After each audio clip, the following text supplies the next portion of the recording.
Great tax changes for 2024 coming down the pike. This is good stuff. This is good stuff. So let's check this out, my friend. Inflation causes IRS to raise tax brackets and standard deduction by 5.4% for 2024. Adjustments for key numbers for income, gift, and estate taxes give taxpayers some planning opportunities. 100%. So let's check out what old Ashleah Belling. Let's see what she has to say. Here's an upside of persistent inflation. More of your income will be taxed at a lower rates. Absolutely. This means some Americans will pay less in taxes, according to some professor. The adjustments based on formulas set out in the tax code are meant to keep inflation from hiking taxes. Yep. The standard deduction and for each tax bracket will be up 5.4%. That's fantastic. The second largest adjustment in the last 30 years after last year's 7.1% hike. You know what's not getting adjusted for inflation? Social Security taxation, because that's still from 1983 numbers. Such a freaking clown show. All right, so the threshold for the top bracket will climb by nearly $40,000 for a married couple. That's the top bracket. We don't care about that. Your effective tax rate will be lower than your top rate. Yeah, that's because the first slice of income is always taxed at 10%. Actually, a first slice of income is taxed at 0% because of standard deductions. There's no personal exemption. That'll come back in 2026. So the first slice of your income is taxed at 0. The next slice is 10. The next slice is 12%, so on. Your effective tax rate is essentially a blended tax rate. Yep. All right, knowing the tax bracket of your marginal, so right here, a married couple with $300,000 of income taking the standard deduction would have a marginal tax rate of 24%. Yep. They would have more than $100,000 left before they jump to the next highest rate at 32%. So they might start considering converting a part of their money to Roth. Maybe. I'm a big fan, but here's the effective tax rate right here. All right, so this is for single taxpayers. So basically, is this your taxable income? This is going to be your taxable income. So if you're single, the first $11,600 will be subject to 10% tax. This is taxable income after the standard deductions already come down. And the standard deductions can be roughly $14,000 for single people, or roughly $28,000 for married people. And again, I don't know the exact, it'll probably be in here. But anyway, after a standard deduction, you have $11,600 that's subject to 10% tax. The next roughly $37,000 will be subject to 12%. And then anything above that will be subject to 22%, all right? I hate to say anything above that, but anything from $47,000 to $100,000. And again, married finally jointly, your first $23,000 after the standard deduction is subject to 10%. The next, $70,000, $71,000 is subject to 12%. Anything over 94% will be subject to 22%. So you got a lot of wiggle room right there, man, between 94 and 201 before the next high tax bracket. Let me just stop real quick, though. A lot of people get really caught up like, I don't want to go in the next high tax bracket. Dude, it's 2% difference. It's just it. I mean, you could say it's a 10% difference. I get you. But it's literally jumping from 22 to 24. Not a huge jump right there. So if you're $5,000 into the next top bracket, it's just, who cares?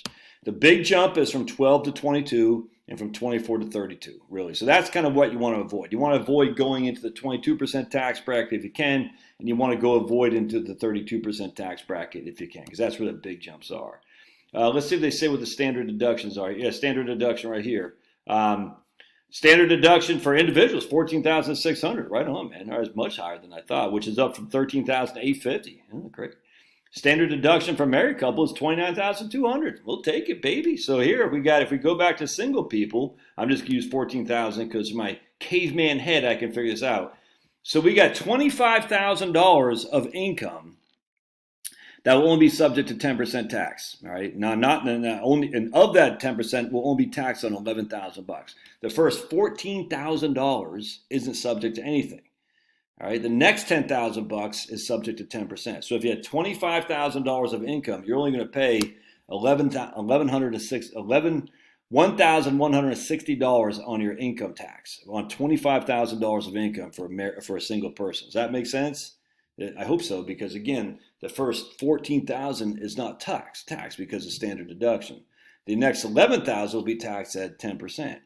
All right, so we literally, to be in the 10% tax bracket, you would need plus $14,000, about $61,000. No, that's the 12%. Excuse me. To To be in the 12% tax bracket, your gross income would have to be less than $61,000 for a single taxpayer.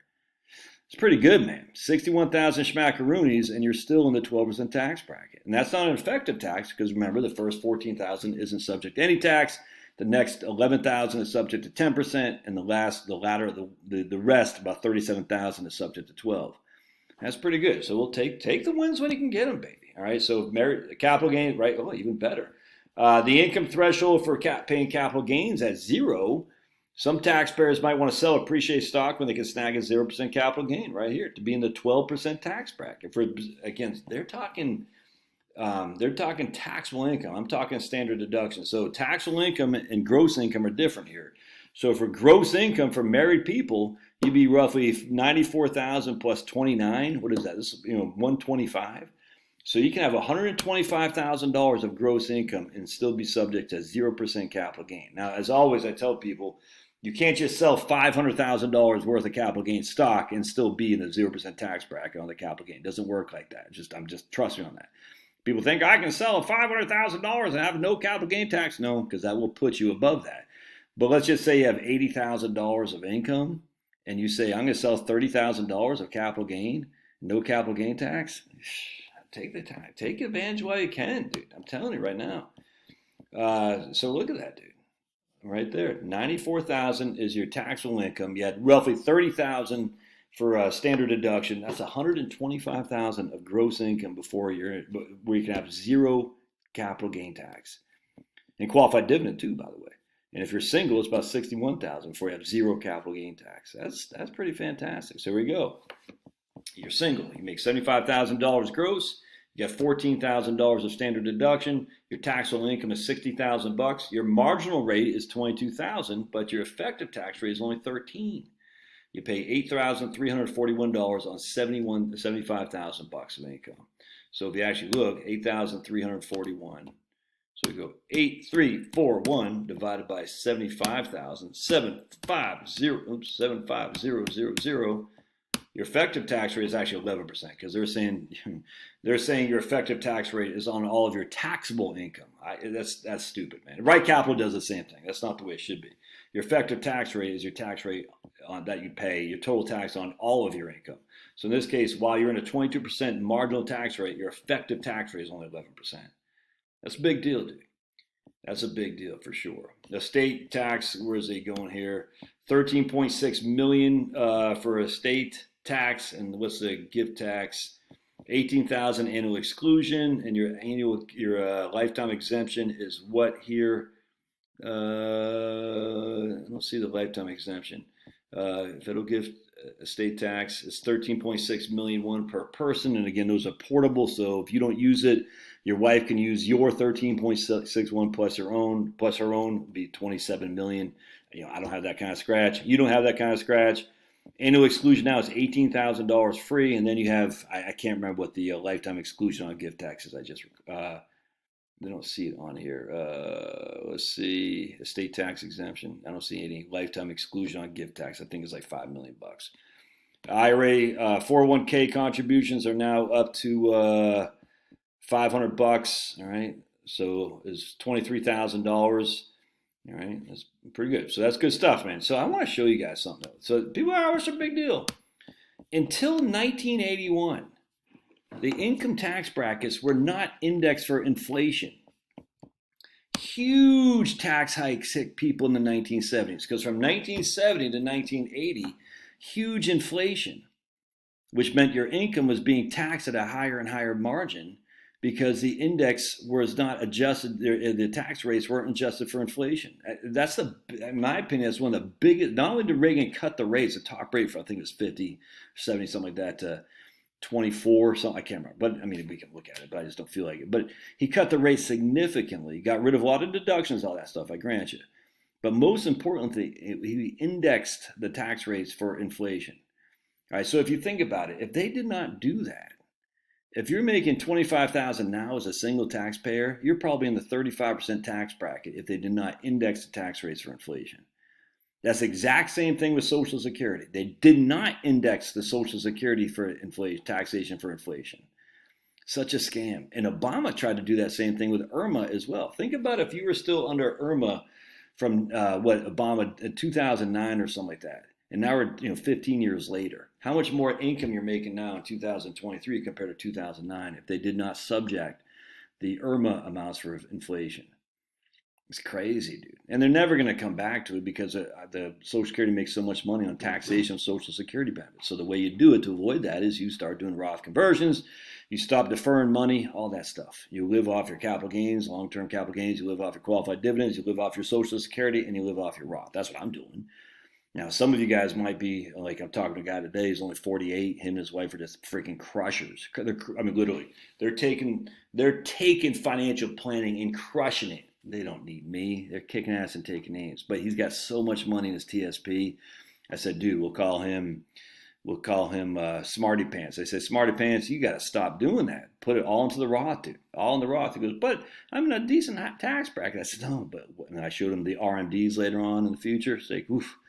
Let's at least minimize that to some regard. And when he retires at 57, he's 58, 59 or something like that, he'll be living off his retirement accounts before he takes Social Security when he's 67. So he's going to have 10 years of distributing money from his retirement accounts. And that's the way to do it for sure.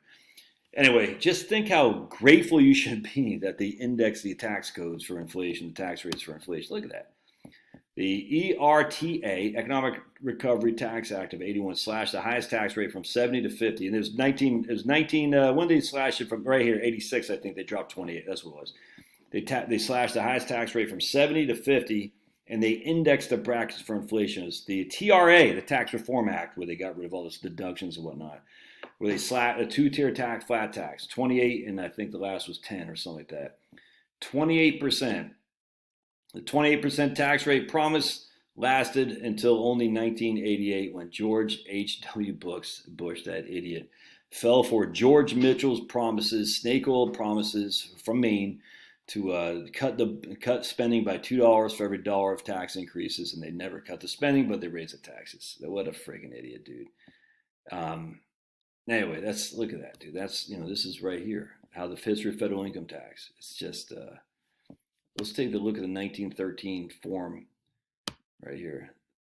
Someone sent me a copy of this in the mail a long time. When I first started my YouTube channel, it was fantastic. I loved it. It's not coming up. There we go. It was great. Look at this. It was simple. I got a copy of this. It's fantastic. Oops, let me get rid of here. Boink. There we go. Boink. Boink. Easy peasy. Easy peasy.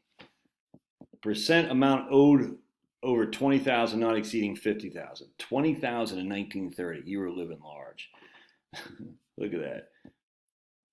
20 to 50. If you didn't have $20,000 of income in 1913, you didn't pay any tax. How many people had $20,000 of income? Very, very few. So anyway, this is good news, man. Everyone's going to gripe about it. It's not. Let's see if they actually say anything in the comments about the annual. Let's just look it up. So I thought it wasn't unified. I guess maybe it is. The lifetime gift exemption is the same right now in 2023 as the estate tax exemption of about 13 million. So that's good. So I mean, you should stroke me a check right now for 13 million bucks. You don't pay tax on it. I don't pay tax on it. Now, if you're giving me appreciated stock, I'll have to pay tax on the sale of those stock because the cost basis that you paid transfers over to me. It's still a worthwhile cause. You should literally do that. Here's a check, Josh, for $13 million.